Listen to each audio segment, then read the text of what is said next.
ഞാൻ അങ്കിത. ഞാൻ 7ാം ക്ലാസ്സിൽ പഠിക്കുന്നു. ഞാൻ ഇന്നിവിടെ പ്ലാസ്റ്റിക് നിർമ്മാർജ്ജനം കൊണ്ടുള്ള നേട്ടങ്ങളെക്കുറിച്ചാണ് പറയാൻ പോകുന്നത്. പ്ലാസ്റ്റിക് എങ്ങനെ നിർമ്മാർജ്ജനം ചെയ്യാം എന്നത് ഇന്നും എല്ലാവരും നേരിട്ടുകൊണ്ടിരിക്കുന്ന ഒരു വലിയ പ്രശ്നമാണ്. എല്ലാ വീടുകളിലും ഈ പ്ലാസ്റ്റിക് കവറുകൾ ഒരു വില്ലൻ തന്നെയാണ്. പ്ലാസ്റ്റിക് കത്തിച്ചാൽ അന്തരീക്ഷ മലിനീകരണവും മണ്ണിൽ നിക്ഷേപിച്ചാൽ മണ്ണ് മലിനീകരണവും ഉണ്ടാക്കുന്ന സാഹചര്യത്തിൽ ഈ പ്ലാസ്റ്റിക് നിർമ്മാർജ്ജനം ഒരു തലവേദന തന്നെയാണ്.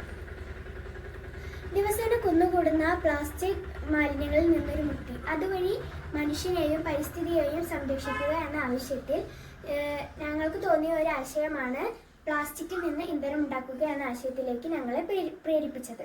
പഠന ലക്ഷ്യം: തന്റെ പ്രദേശത്ത് പരിസ്ഥിതിക്ക് പ്രശ്നമായിക്കൊണ്ടിരിക്കുന്ന അജൈവ മാലിന്യമായ പ്ലാസ്റ്റിക് നിർമ്മാർജ്ജനം ചെയ്യുന്നതിനും അത് മറ്റുള്ളവർക്ക് പ്രയോജനകരമാക്കുന്ന രീതിയിൽ എങ്ങനെ പുനരുപയോഗിക്കാം എന്ന് പറഞ്ഞു കൊടുക്കുന്നതിനും വേണ്ടി.